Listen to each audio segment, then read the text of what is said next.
Everyone welcome again on your YouTube channel जिसका नाम है लेट्स नो इट।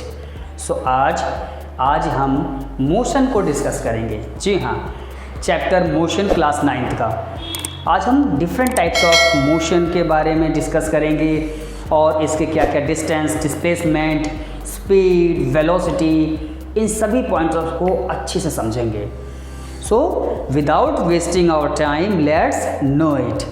तो सबसे पहले हम डिस्कस करते हैं कि रेस्ट, यानी कि रेस्ट हम किस ऑब्जेक्ट को कहेंगे कि हाँ वो रेस्ट की पोजीशन में है या फिर मोशन की पोजीशन में है। तो सिंपल सा इसका अगर हम डेफिनेशन की बात करें, when position of an object does not change, यानी कि जब किसी भी ऑब्जेक्ट की पोजीशन चेंज नहीं होती तो हम कहेंगे कि वो ऑब्जेक्ट रेस्ट में है। जैसे मैं हूँ इस समय, मैं बिल्कुल एक जगह खड़ा हुआ हूँ, यानी कि मैं रेस्ट में हूँ। और वहीं अगर मोशन की बात करें तो जब कोई भी ऑब्जेक्ट अपनी पोजीशन को चेंज करता रहता है, जैसे मैं अपनी पोजीशन को चेंज कर रहा हूँ, मैं एक जगह नहीं खड़ा हूँ। इसका मतलब क्या है कि मैं मोशन में हूँ और इसीलिए अपनी पोजीशन को चेंज भी कर रहा हूँ। ठीक, तो हम ऐसे ऑब्जेक्ट को जो कि अपनी पोजीशन को चेंज करता रहता है हम कहेंगे कि वो ऑब्जेक्ट मोशन में है। देन हम समझते हैं टाइप्स ऑफ मोशन। आखिर मोशन कितने प्रकार का होता है? तो मोशन बेसिकली 3 प्रकार का होता है और वो कौन से हैं? First is a linear motion. Linear motion जिसको हम कहते हैं रेखीय गति होती है। अब वैसे तो रेखीय गति भी 2 तरह की होती है। एक तो होता है स्ट्रेट लाइन मोशन जो कि बिल्कुल सीधी रेखा में चलना, और दूसरा होता है कि टेढ़ी मेढ़ी भी चलना। जैसे अगर हम चींटी को देखें तो क्या होता है, वो कर्व लाइन में बढ़ती हैं आगे, यानी कि टेढ़ी मेढ़ी मुड़ते हुए आगे चलती हैं। और वहीं अगर हम स्ट्रेट लाइन की बात करें तो स्ट्रेट लाइन में मैंने कुछ एग्जांपल्स लिए, जैसे कि फ्री फॉल हम ऐसे ऑब्जेक्ट को कहते हैं जो ग्रेविटी की वजह से डायरेक्टली नीचे गिरता हो। जैसे कि अगर मैं इस मार्कर को छोड़ता हूँ तो बिल्कुल सीधा नीचे गिरेगा, ये नहीं कि यहाँ से मुड़ के वहाँ जाके गिरेगा, वो बिल्कुल स्ट्रेट गिरता है। तो ऐसे ऑब्जेक्ट को हम फ्री फॉल कहते हैं।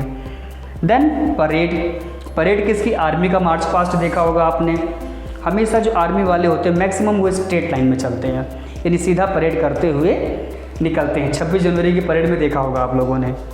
और फायरिंग ऑफ बुलेट, यानी कि जब किसी भी बुलेट को फायर किया जाता है गन से, तो गोली भी जो निकलती है ना बुलेट, वो बिल्कुल सीधे निकलती है। ये तो है नहीं कि वो जिगजैग करती हुई आगे जाती है, नहीं, वो भी बिल्कुल स्ट्रेट जाती है। तो ये कुछ एग्जांपल्स हैं लीनियर मोशन के। वहीं सेकंड अगर हम बात करें तो सर्कुलेटरी मोशन, जिसको कि वृत्तीय गति भी कहते हैं हिंदी में। अब ये वृत्तीय गति क्या है? दैट्स मीन वृत्त कहते हैं सर्कल को। सर्कल मीन्स गोल, यानी कि ऐसा मोशन जो गोल गोल घूमे। जैसे सैटेलाइट ले लो, मून भी तो एक नेचुरल सैटेलाइट है। अब वो अर्थ के चारों ओर गोल गोल घूमता है, तो हो गया ना उसका सर्कुलेटरी मोशन। ऐसे किसी व्हील को ले लो, व्हील जो है वो भी घूमता है गोल गोल, राइट। लेकिन हाँ, व्हील जो है वो अपने एक्सिस पे घूमता है, तो इसलिए हम यहाँ पे इसको रोटेशन भी कह सकते हैं। जैसे कि अर्थ की अगर हम बात करें तो अर्थ में दोनों मोशन होता है, रोटेशन भी करता है, रोटेशन और सर्कुलेशन सन के चारों ओर घूमना। तो अर्थ के अंदर दोनों ही मोशन पाता है। और मैरी गो राउंड वो झूला जिस पे बच्चे बैठ के झूलते हैं और वो गोल गोल घूमता है, तो वो भी एक तरीके से सर्कुलेटरी का एग्जाम्पल है। और आप भी बहुत सारे एग्जाम्पल्स अपने आसपास में इसका देख सकते हैं। तो ये हो गया circulatory motion. Then now we discuss oscillatory motion. Oscillatory motion जिसको कि हम दोलन गति भी कहते हैं और आवर्ती गति भी कहते हैं, जो कि अपने किसी भी एक एक्सिस से जुड़ा हुआ तो उसके लेफ्ट राइट मोशन करता है, इस तरीके से, जिस तरीके से मैं मार्कर में मोशन कर रहा हूँ। तो ऐसी मोशन को हम ऑक्सीलेटरी मोशन यानी कि दोलन गति या आवर्ती गति कहते हैं। अब इसके एग्जाम्पल हैं, कोई भी एक वाइब्रेटिंग स्ट्रिंग ले लो, कोई भी एक स्ट्रिंग वाइब्रेशन करने वाली। दूसरा स्विमिंग ऑफ स्विंग, झूला जो आप देखते हो बैठ के ऐसे आगे पीछे झूलते हैं, वो भी जो है एक तरीके से ऑक्सीलेटरी मोशन है। और वहीं पे पेंडुलम, घड़ी की जो पेंडुलम होती हैं वो भी ऐसे लेफ़्ट राइट घूमते रहते हैं। तो ये एग्जाम्पल हैं आपके ऑक्सीलेटरी मोशन के। और भी आप इसके एग्जाम्पल्स अपने आसपास में फाइंड कर सकते हैं, जैसे कि आपके घर का गेट होता है, गेट भी एक तरफ से फिक्स होता है और वो आगे पीछे मूव होता है, बस ऐसा नहीं होता कि पूरा गेट घूम जाए, वो केवल आगे पीछे घूमता है। तो ये भी ऑक्सीलेटरी का एग्जाम्पल है। और अपने आसपास में आप भी इन मोशंस के जो टाइप्स मैंने बताए हैं इनके एग्जाम्पल्स ढूंढना, खासकर अपने घर में, और कमेंट्स में ज़रूर बताना कि वो किस टाइप का मोशन है।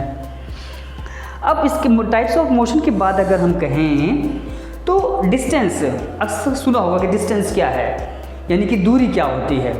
तो अगर हम डिस्टेंस की बात करें तो द एक्चुअल पथ, डिस्टेंस क्या होता है? एक तरीके से एक्चुअल पथ होता है, किसका पथ होता है? किसी भी एक ऑब्जेक्ट का जो कि रियल में वो ट्रैवल करता है। जैसे कि मान लो कि मैं हूँ, मैं यहाँ से 5 मीटर सामने गया और फिर 5 मीटर में वापस आया, तो यानी मैंने टोटल कितने डिस्टेंस कवर की? 5 गया और 5 आया, तो यानी कि 10, यानी कि 10 मीटर मेरी जो है वो एक्चुअल में डिस्टेंस हुई।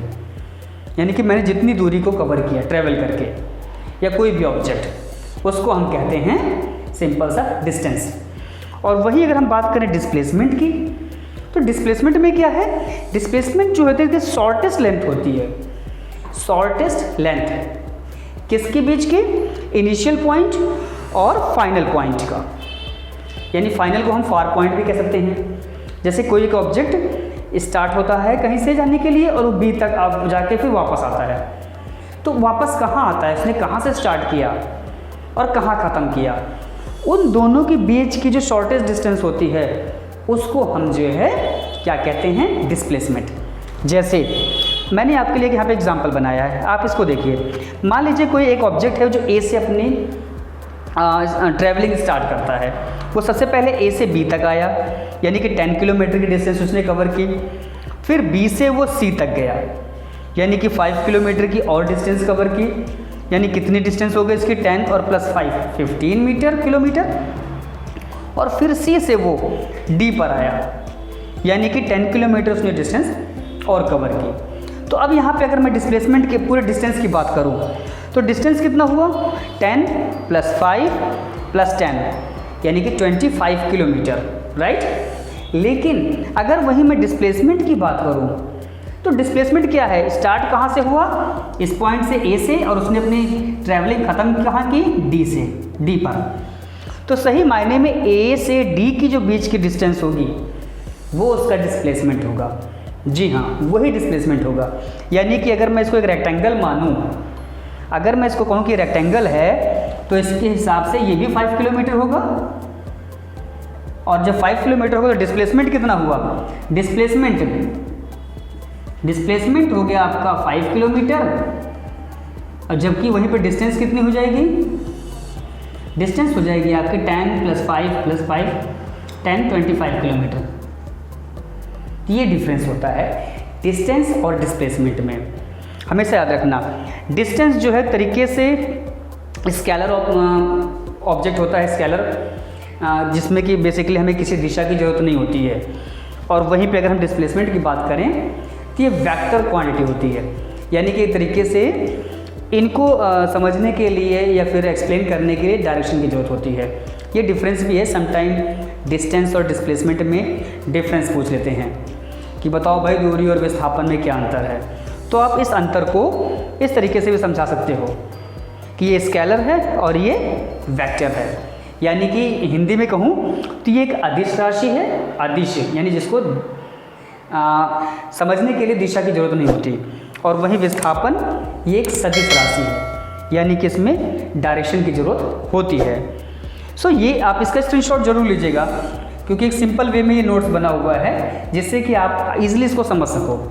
देन हम मूव करते हैं अपने अगले टॉपिक पर। So next point is speed. जी हाँ, स्पीड का नाम कई बार आपने सुना होगा, जिसको हिंदी में चाल कहते हैं, बट चाल कम जानते होगे, स्पीड ज़्यादा जानते होगे कि कोई गाड़ी इतनी स्पीड से जा रही है। तो स्पीड होता क्या है? Speed is the rate of change of distance, यानी कि जो कोई भी एक ऑब्जेक्ट मान लो मूव कर रहा है तो वो एक पर्टिकुलर टाइम में कितनी डिस्टेंस को कवर कर रहा है उसको हम स्पीड कहते हैं। जैसे अगर इसको हमें सॉल्व करना हो तो हम एक एग्जांपल लेते हैं। मान लो कोई एक कार है, वो कार क्या करती है 2 आवर्स में, यानी कि 2 घंटे में कितनी डिस्टेंस कवर कर रही है, वो डिस्टेंस कवर करती है मान लो 120 किलोमीटर, राइट। ये है तो सही मायने में स्पीड को निकालने के लिए फॉर्मूला क्या होता है, speed is equal to distance upon time, यानी कि चाल बराबर दूरी बटा समय। अब इसके अकॉर्डिंग अगर हम देखें, इस एग्जांपल को सॉल्व करें तो कार टोटल डिस्टेंस कितनी कवर करती है 120 किलोमीटर, राइट, और कितने टाइम में 2 आवर्स में। तो इसलिए इसकी जो स्पीड हो जाएगी वो 60 किलोमीटर पर आवर, राइट, ये होता है 60 किलोमीटर पर आवर। ये इसकी एक जो है स्पीड आ जाती है। तो स्पीड का फॉर्मूला क्या हो गया, स्पीड का फॉर्मूला होता है डिस्टेंस अपॉन टाइम, और इसका जो SI यूनिट होता है, SI यूनिट वो होता है मीटर पर सेकेंड। याद रखना, समटाइम पूछ लेते हैं क्वेश्चन में कि what is the SI unit of speed, तो होता है मीटर पर सेकेंड। यहाँ पे किलोमीटर पर आवर दिया हुआ है क्योंकि डिस्टेंस को किलोमीटर में दिया हुआ है और टाइम को आर में, तो इसलिए मैंने यहाँ पे किलोमीटर पर आर यूज़ किया है। बट मैक्सिमम जो है अगर स्टैंडर्ड फॉर्म में करना हो तो आपको उसको चेंज करना होगा कि किस तरीके से हम किलोमीटर पर आर को मीटर पर सेकंड में चेंज करते हैं। अगर आपको इसमें प्रॉब्लम होती है तो आप कमेंट्स में ज़रूर लिखना, मैं ये भी सॉल्व करना आपको ये कैसे चेंज करते हैं मैं आपको समझाऊंगा बिल्कुल ही ईजी तरीके से। Then now we discuss about the velocity. Velocity यानी कि वेग। अब जैसे इसमें क्या होता है कि चेंज रेट होता है डिस्टेंस का, ऐसे ही चेंजिंग रेट होता है किसका, डिस्प्लेसमेंट का। जी हाँ, अभी थोड़ी देर पहले डिस्कस किया है। स्पीड और वेलोसिटी सेम वैसे हैं जैसे कि अभी हमने क्या डिस्कस किया था, डिस्टेंस और डिस्प्लेसमेंट में। ऐसे इसमें भी यहाँ पे डिस्प्लेसमेंट में जो चेंज होता है उस चेंज को हम क्या कहते हैं, वेलोसिटी कहते हैं। और हमेशा वेलोसिटी याद रखना 2 होता है, एक इनिशियल वेलोसिटी यानी कि कोई जब ऑब्जेक्ट मूविंग स्टार्ट करता है तो वो इनिशियल यानी कि इसको हिंदी में हम कहते हैं प्रारंभिक वेग, और दूसरा होता है फाइनल वेलोसिटी। फाइनल यानी कि लास्ट तक वो कहाँ तक गया, किस स्पीड तक गया, वो उसने कितनी स्पीड ली या कहीं जाके रुक गया, तो जो भी हो लास्ट में जो भी आपको मेंशन किया गया हो वो उसकी फाइनल वेलोसिटी होती है, जिसको कि वी से शो किया जाता है यानी रिप्रेजेंट किया जाता है। तो अगर हमें इसका फॉर्मूला बनाना होगा तो वेलोसिटी का क्या होगा, velocity is equal to displacement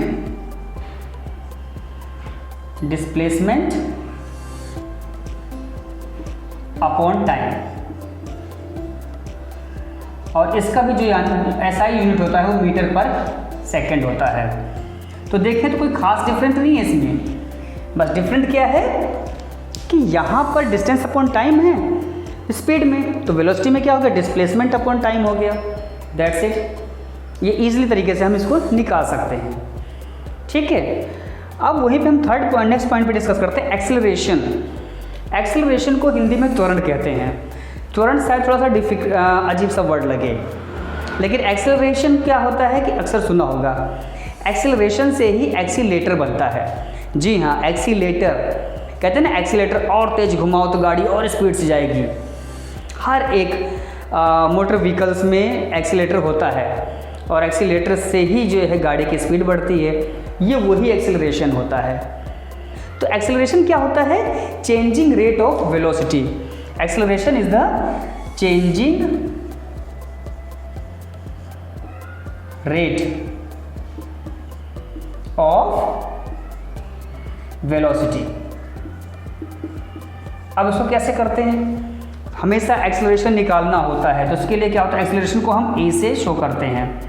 A is equal to V minus U upon T, ये होता है एक्सेलरेशन निकालने का फॉर्मूला।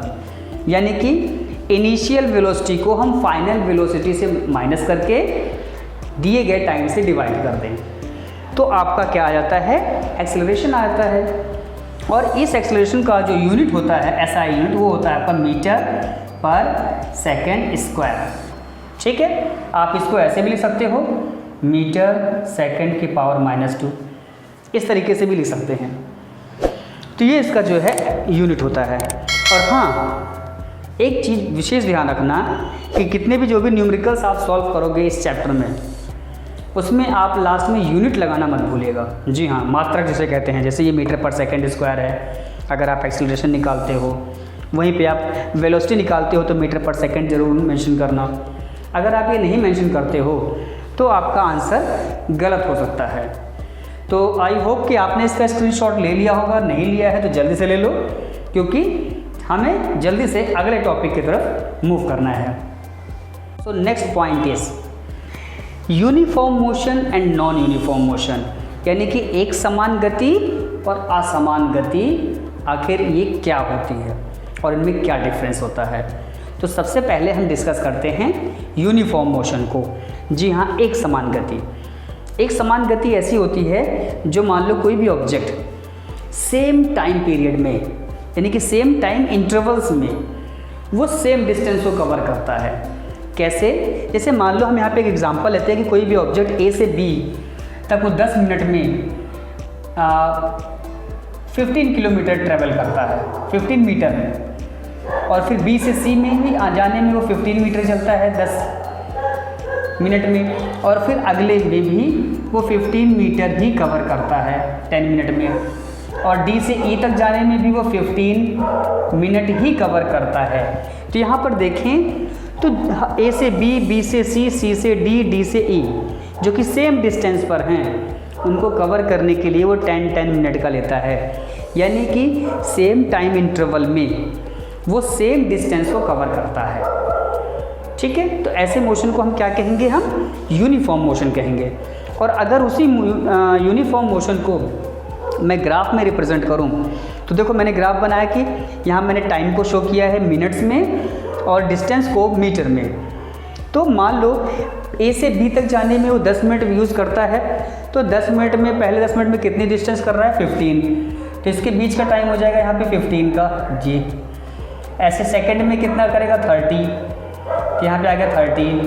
थर्ड में कितना करेगा वो 45, और फिर ऐसे 4 में कितना करेगा वो 60, इस तरीके से। और जब हम डॉट को इनको मिलाएंगे तो बिल्कुल स्ट्रेट लाइन बनता है, स्ट्रेट लाइन में जाता है। याद रखना, ये जो है एक तरीके से यूनिफॉर्म मोशन की सबसे बड़ी पहचान है, जब हम ग्राफ देख के पहचान जाएं। ग्राफ बेसिकली 90 डिग्री पर, दो एक्सिस जो बनते हैं 90 डिग्री पे बनते हैं, और हमेशा उसके बीच में एक तरीके से बाइसेक्ट करता हुआ एंगल, यानी कोई लाइन जब 45 डिग्री पे जाए बिल्कुल सीधी, तो हम समझ जाएंगे कि ये एक यूनिफॉर्म मोशन का ग्राफ दिया हुआ है। और यूनिफॉर्म मोशन का ग्राफ जो है वो बिल्कुल स्ट्रेट बनेगा, जैसे कि मैंने यहाँ पर एक बना के दिखाया है। अब ऐसे ही हम डिस्कस करते हैं नॉन यूनिफॉर्म मोशन। कि नॉन यूनिफॉर्म मोशन क्या होता है? नॉन यूनिफॉर्म जस्ट यूनिफॉर्म का अपोजिट होता है। यहाँ पे सेम टाइम इंटरवल्स में डिफरेंट डिस्टेंस कवर की जाती है। जैसे कि यहाँ पे मैंने 10-10 मिनट का टाइम पीरियड सेम लिया है, टाइम इंटरवल्स। अब मान लो पहले A से B तक वो 10 मीटर गया, दूसरे में वो 12 चला गया मीटर, तीसरे में वो 15 मीटर चला गया, और फिर जाके D से E में वो कितना पहुंच गया, फिर वो कितना गया, 10 ही मीटर जा पाया। हो सकता है रास्ते में भाई ट्रैफिक मिल गया हो, ऐसा भी तो पॉसिबल है। और ट्रैफिक जब मिल जाएगा तो कहाँ से बेचारा जाएगा। तो ये देखो टाइम पीरियड यहाँ पे सेम है 10 मिनट का, बट उस टाइम पीरियड में डिस्टेंस जो कवर हुई है वो डिफरेंट हुई है। तो इस तरीके के मोशन को हम क्या कहेंगे, नॉन यूनिफॉर्म कहेंगे। और अगर इसको हम ग्राफ में रिप्रेजेंट करें तो देखो इसको कैसा ग्राफ बनता है। चलिए पहले 10 मिनट में कितना, वो 10 मीटर गया, मैंने यहाँ डॉट कर दिया। दूसरे में वो 12 गया, सेकंड में कहाँ गया, ये 12, यानी कि 12 यहाँ पर आएगा, ऑलमोस्ट लगभग यहाँ पर आएगा। फिर तीसरे में 15 गया, यानी कि 12 के बाद कितना हो जाएगा, 10-22, और आगे कवर करता है कितना, 15 गया, 15 थोड़ा सा और ऊपर हो जाएगा, फिर आगे 10 ही गया, यानी यहीं पर रह गया। तो अगर हम इस समय इसको मिलाएं तो देखो कैसे बनेगा, ऐसे टेढ़ा मेढ़ा बनेगा, है ना। तो इस तरीके से क्या होगा, हो सकता है ऐसा भी बन सकता है, ऐसा भी बन सकता है, या कुड बी पॉसिबल कि ऐसा भी बन सकता है कि देखो मैंने दो एक रफ ग्राफ बनाए हैं। ये पहचान है नॉन यूनिफॉर्म मोशन की, कि नॉन यूनिफॉर्म मोशन में कैसे जो है वो डिफरेंट शेप के ग्राफ बन सकते हैं, और हम ग्राफ को देख के बता सकते हैं कि कौन सा नॉन यूनिफॉर्म है और कौन सा यूनिफॉर्म है।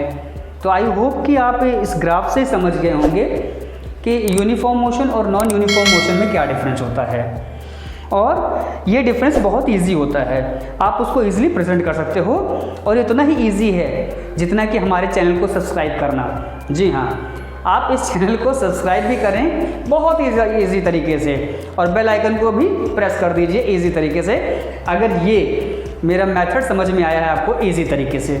तो बाकी बची हुई चीज़ें हम नेक्स्ट वीडियो में कवर करेंगे। और हाँ, उस वीडियो में बहुत सारे डेरिवेशंस हैं, तो उसके लिए बी प्रिपेयर, अच्छे से प्रिपेयर होके आइएगा, क्योंकि उसमें हम मोशन की इक्वेशन को डेरिवाइव करेंगे, कैसे वो इक्वेशंस बनते हैं। So stay home, stay safe. Thank you so much.